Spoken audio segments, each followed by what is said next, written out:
Hey everybody, it's Shaman Sister Sin, and I just wanted to talk with you for a few minutes about narcissists and maturity. When we can view the behavior of narcissists objectively, we can see that their behavior and mindsets are extremely immature. That's not even the right word. Emotionally arrested is probably better because immature doesn't really capture the gravity of how immature they actually are. This is something that a lot of people misunderstand because many narcissists have above average intellectual capabilities, and that can often mask the level of immaturity. For example, people often ask, are psychopaths more mature or evolved than narcissists? The answer to that is actually no.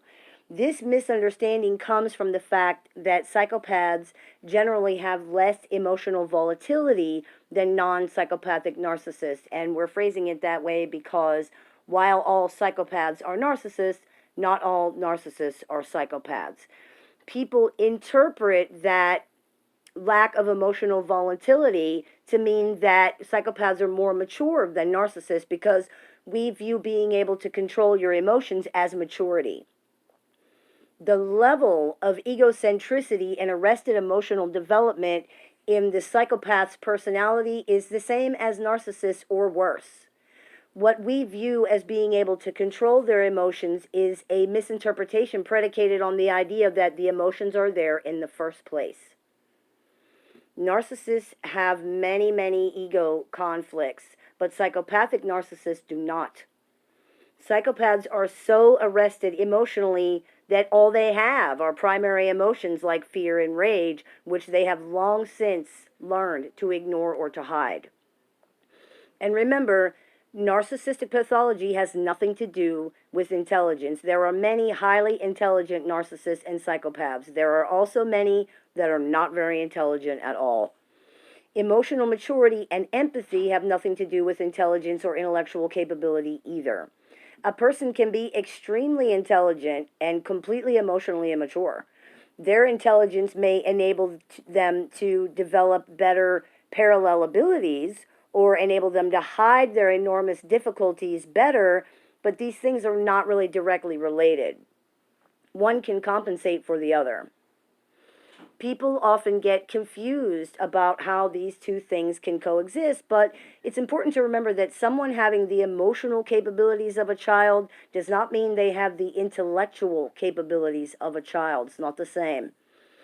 It's also important to remember that the ability to manipulate is not predicated upon intelligence, and it's not a function of maturity.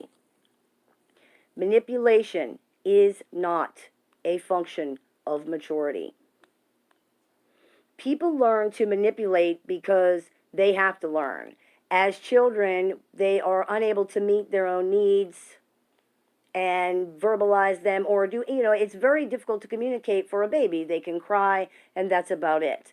Manipulation is a valid and essential way to get needs met for very small children. It's not a negative trait, it's not, quote, bad behavior, and actually, we usually don't even refer to it as manipulation when we're talking about small children, even though by definition that is what it is.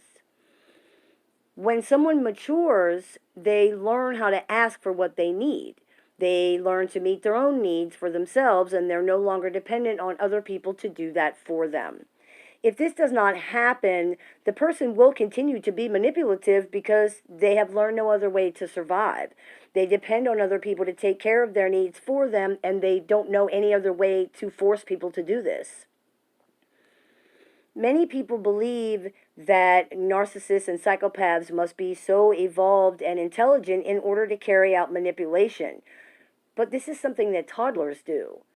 The narcissist or the psychopath is not inherently smarter than you or anybody else. As we said, some are of average intelligence, some are above average intelligence, some are below average intelligence, but they're all skilled at manipulation. Manipulation is not a function of maturity or of intelligence. It's a primitive skill that they never matured out of. Being good at it implies a lot of practice and really not much else.